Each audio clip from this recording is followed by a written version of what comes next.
Hey y'all. Hello, good afternoon. How are you all today? We're going to give a few more minutes to just let a few people come in. Come on in, come on in. And we'll get started in just a few minutes.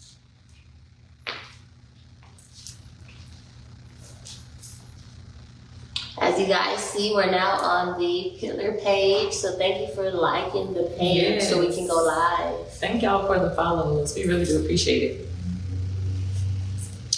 We really do appreciate it. I forgot we have to speak up a little bit so that y'all can hear us nice and clear. Y'all doing all right today? I hope so. Do we have music playing outside? For a little bit. All right, share the live, and we're about to get started. Let me share it real quick on my page.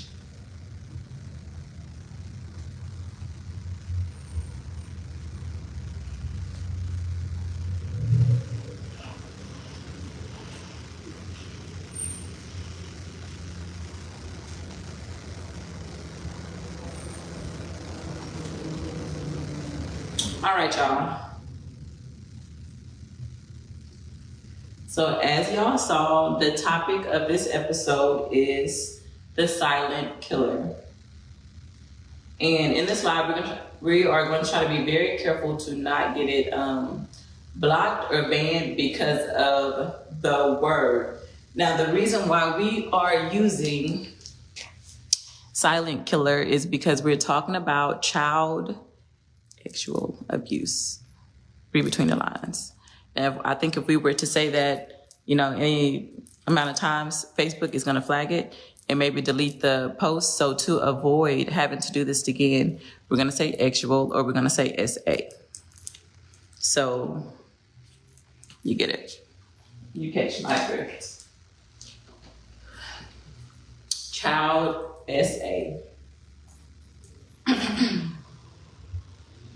Like I said, this is a hard topic, but it has to be had because it's so common. It isn't normal, but you'd be surprised how normal it is. I didn't get that. Could you try again? Oh, we weren't talking to you, girl. Okay, so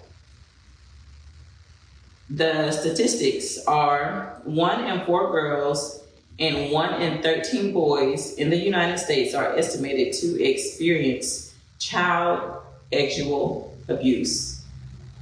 This is an estimate because a lot of cases are not reported. And the reason why we named it the silent killer is because a lot of people do not talk about it. If it happened to them, they don't really talk about it for whatever reason. And it kind of goes swept under the rug. It's almost like a cancer laying dormant in the body. That cancer is there and is spreading to other places. And until you address it, there is no cure. So, yeah, you want to hop in and you have anything you want to say? No, you go first because I really don't remember. I don't remember a lot. Okay. I'm guessing I had to be 4 years old.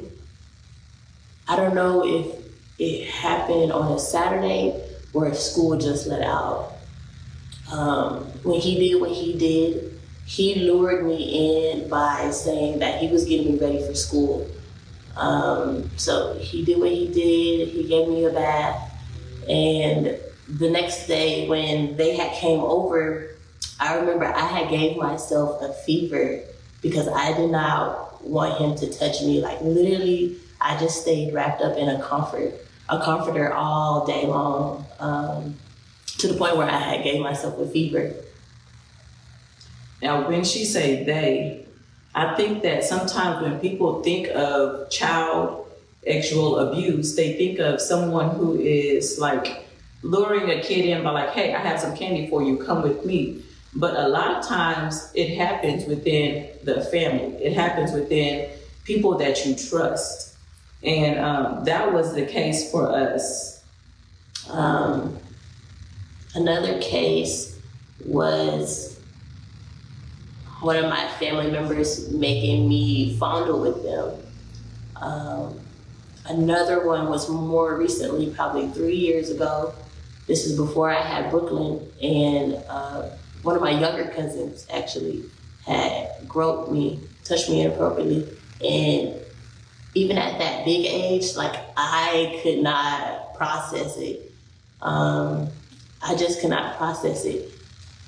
So probably a year ago or a few months ago, I had found out that he had did the same thing to another one of my cousins, but I could not allow him, especially after having my daughter.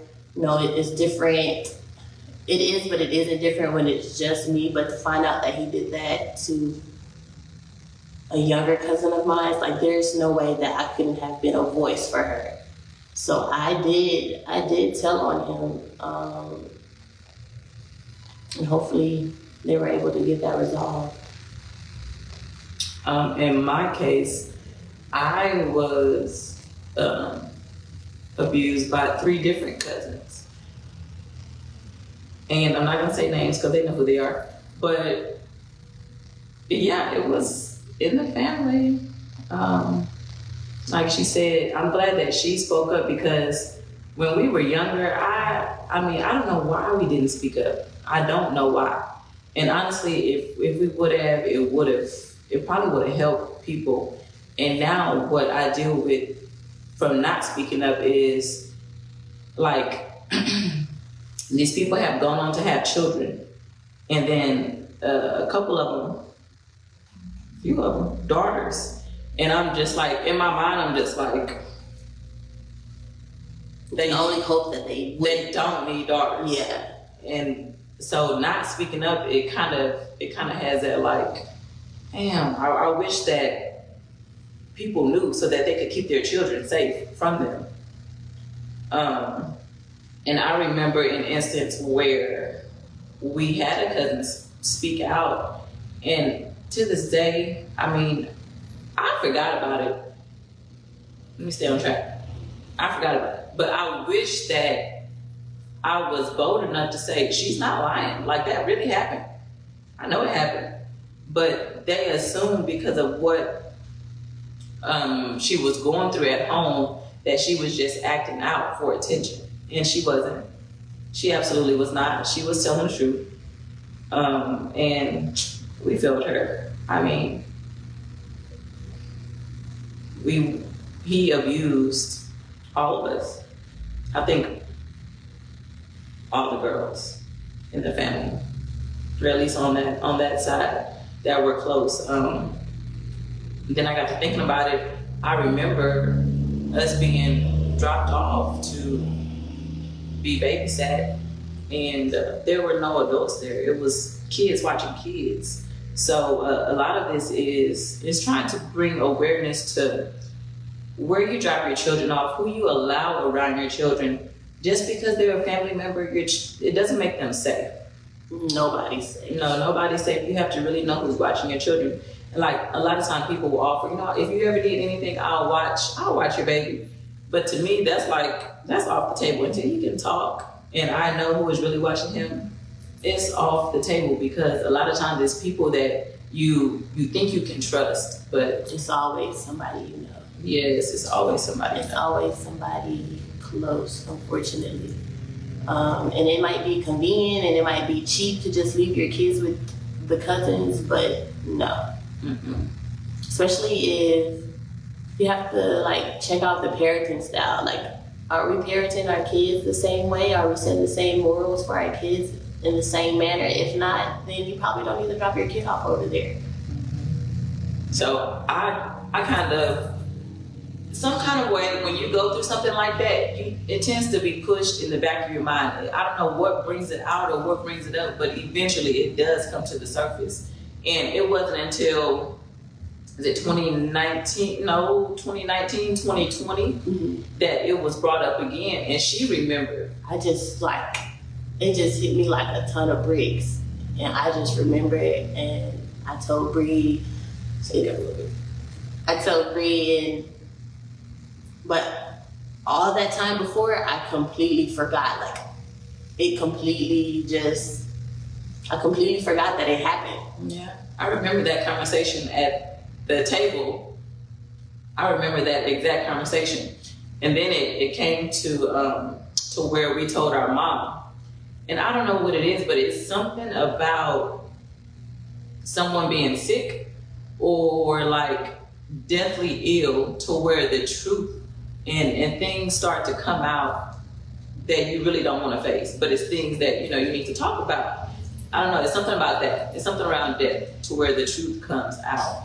And so that came out, and then man, she had no idea.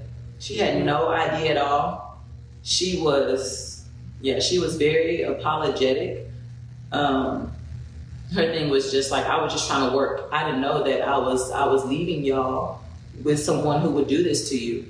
And I mean, most people don't. You don't think that someone would abuse your child like that. But I want to shed light on things to look for.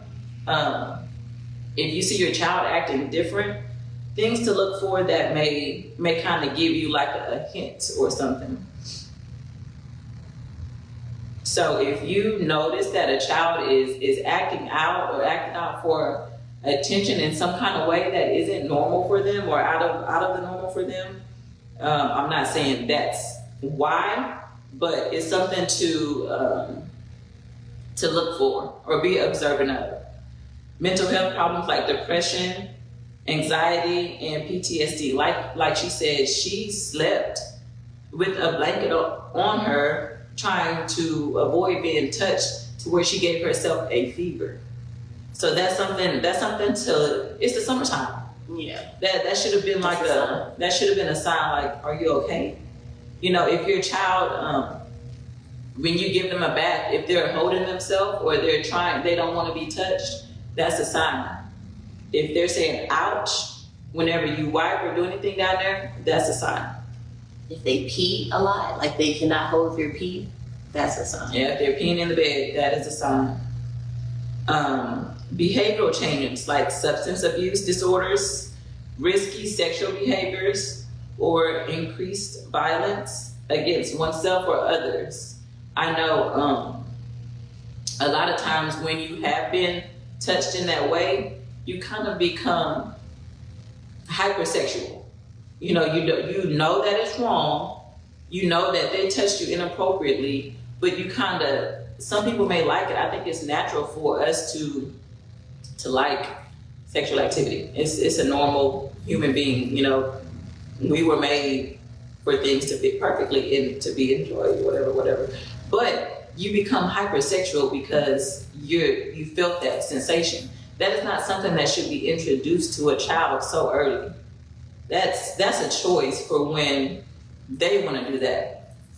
And we were talking, like, it's quick to say that a little girl is fast, but sometimes the root of it is them being SA. And even when it comes to like people being gay, like, oh, they've been gay their whole life. Well, what if the perversive, what if for some young girls that they don't want to be with men because that was their abuser, mm-hmm. And then for some young men, like, they can't get out of it because of what they were experienced to. That, and I remember talking to a man that had been SA by another man in his youth, and for him it was like, because that happened to him, he's trying to figure out, is he straight or is he not straight? Just because it's confusing. He was introduced to, something was taken from him and it wasn't his choice. So it's just like, okay, does that make me gay? Right. So it makes you naturally promiscuous and you don't even know why you're promiscuous. Mm-hmm. Okay, physical health problems like infections, injuries, or even heart disease, or later diabetes in life. I don't know the scientific behind the diabetes or anything, but these are just things to look for if you notice that your child or someone is being different. It's just things to look for. Another thing that we want to touch on is grooming and what it looks like. Grooming is behavior that someone engages in by selecting a vulnerable victim, gaining access, and isolating that child, and then gaining trust of that child, their family, and communities. It's not just the child victim or potential victim that's being groomed. It's also the adults surrounding the children. It is also described as a tactical relationship building style, building a relationship of trust for the purpose of doing what they do. So you have low risk to high risk. Some of the low risk grooming tactics are giving a child extra attention, spending a lot of time or communicating often with a certain child, showing a certain child love or affection, telling a child they love them or that the child is special, showing favoritism or calling the relationship with a child special, giving a child compliments often, seeming charming, nice, or likable, inviting a child on overnight stays or outings outside of the family, giving a special reward or privileges, engaging in childlike activities with the child outside the family. So those are like low risk. They're just trying to create that bond with the child so that they can put them in a position to take advantage of them. So they can fill in the gaps and be more strategic about it. Yes.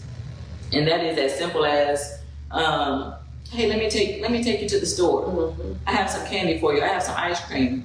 I mean, it could be minor things, but these are things that you need to pay attention to. There's no reason for a grown man or woman to try to get your child outside of your view to take them to the store. Moderate risk. Talking to a child about child sexual experiences or relationships. So this is a groomer to a child. These are things that they do. Using inappropriate sexual language, telling dirty jokes around a child. Teaching a child sexual education. Ooh, I'm trying not to say that, but y'all, I'm gonna say education outside of a formal role to do so. Providing a child with drugs and alcohol. Getting close to a child's family to gain access to them. Lack of adult supervision for a child. Lack of parental closeness. Giving a child special gifts, rewards, and privileges. So groomers do tend to look for, you hear about it all the time on the internet, they tend to look for single moms who have children in the house, or people whose parents aren't really around, people who don't really pay attention to children. They're looking for those children to take advantage of because nobody's already paying attention. It's easy. Okay, now you have your high risk groomers. Increasingly sexualized touching over time. Seemingly innocent or non-actual touching of a child. Nudity in front of a child or watching a child undressing or while showing a child magazines, images, or videos. You can read between the lines on that. Talking to a child about past sexual experiences. So those are like automatic red flags. But understand that it starts with those small flags, and then they gain trust and they get comfortable doing these things. Now, if you noticed that, or if you kind of noticed, or peeped anything like that, it's important to speak up. I know that it's uncomfortable. I know that it may be embarrassing to some, but in my opinion, to not get that person help and for them to go on and make more victims, I mean, that's not good. I think, or it's been proven that people who start out actually abusing people, they kind of slowly become murderers. The title of the episode. Like, yeah. But you just gotta really be careful. And when you think about it, these kids have access to so much and just know so much these days. And we were talking like, when do we have the talk with our kids? If the kids already know so much so soon these days. You have to start early.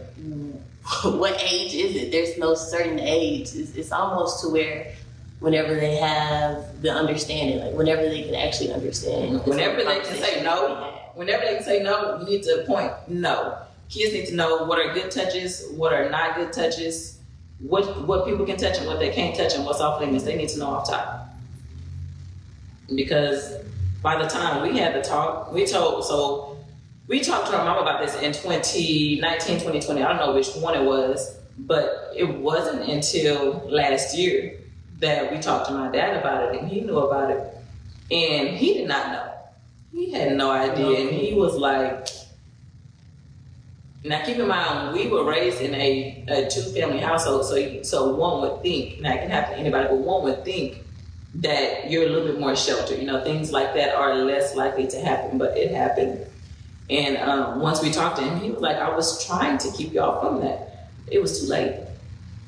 It had already happened, and at an early age. So yeah, just really pay attention. Be careful. Is there anything you want to add to this? And you don't know until you know, unfortunately. That's one of those things, you don't know until you know, and you do it.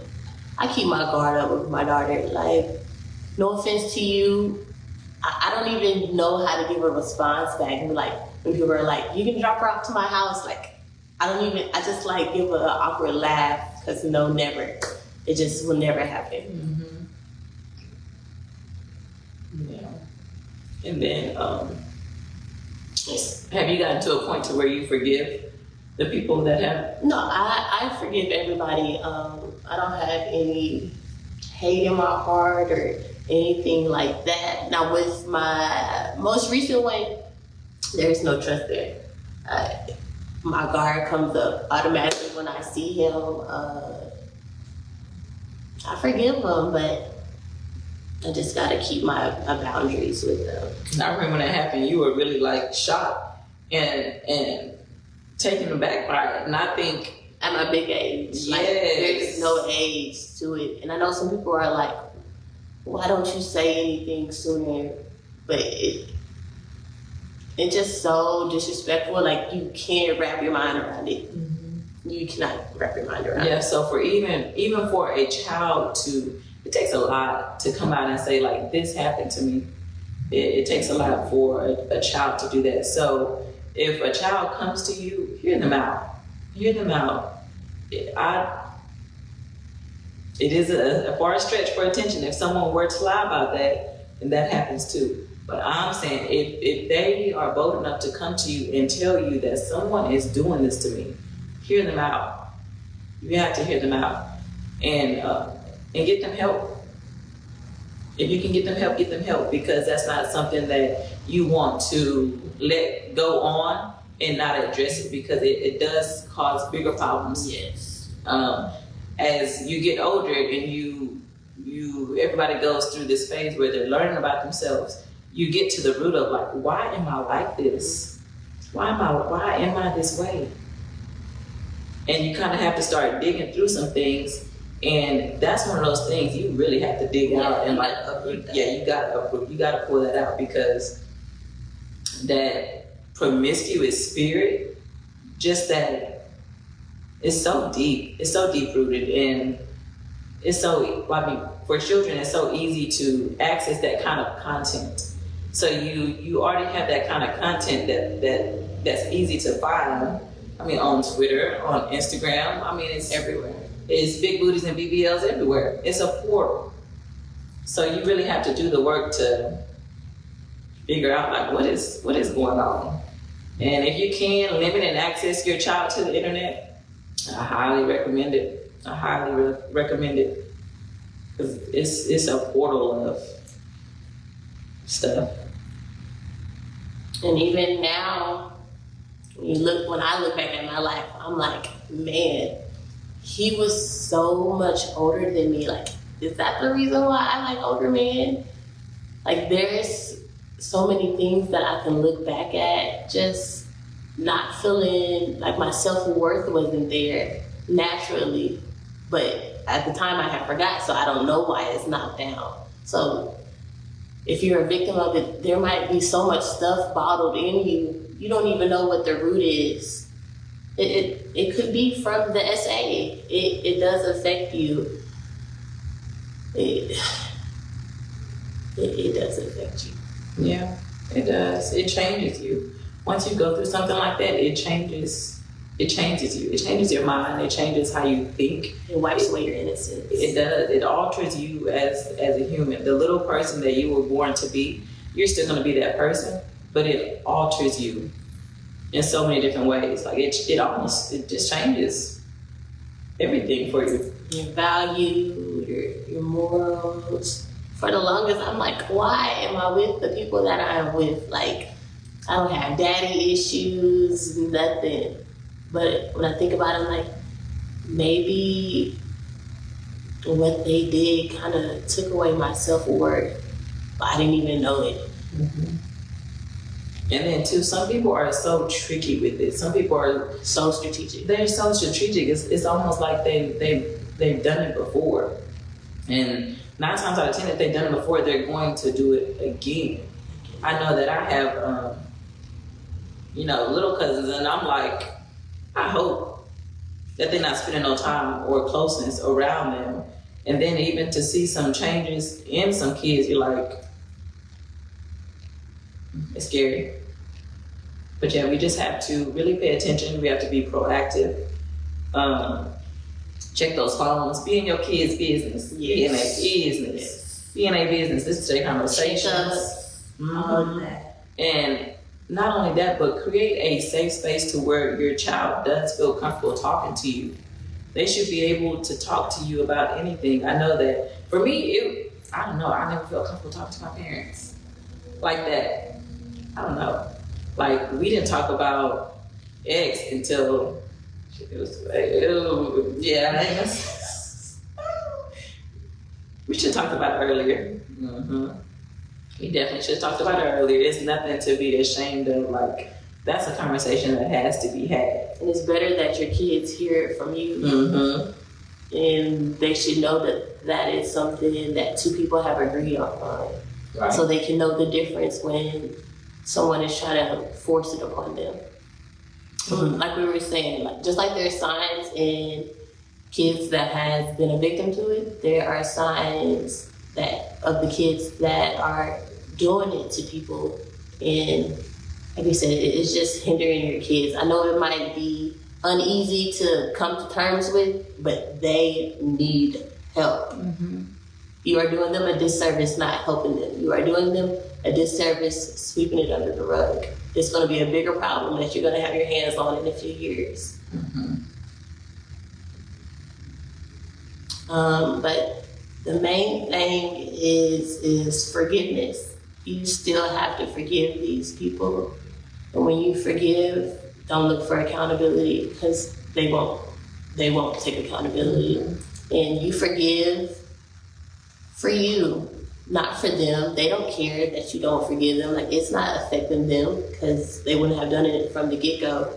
So forgiveness is just for you to clear your mind, to let it go. Mm-hmm. So you don't have to carry it. Because when you don't forgive, you just become this bitter, miserable person. At the same time, like I said, you might not even know the reason why. But you just got to trace it back to the roots and ask God to strengthen your heart to forgive this person. Even though you feel like what they did was just terrible, you still have to forgive them. Not for them, but for you, for your freedom. Yeah, and it's okay to seek professional help. Those people are put in those positions for a reason. It's totally okay to seek professional help. I know that I have forgiven them, and I also know that more than likely it was done to them. Somebody did it to them. More than likely. I mean, some people are just sick, but more than likely it was done to them. And they need to pull some things out too. Mm. I wanted to say something, but I forgot what it was. But yeah, our other sister is here. You got anything you want to say? You sure? Okay. Yeah. So we hope that this has been helpful. We hope that we just kind of pay attention to more things versus just, seeing something and not seeing it. Because sometimes if you're seeing something, and it's something that needs to be solved. It needs to be seen.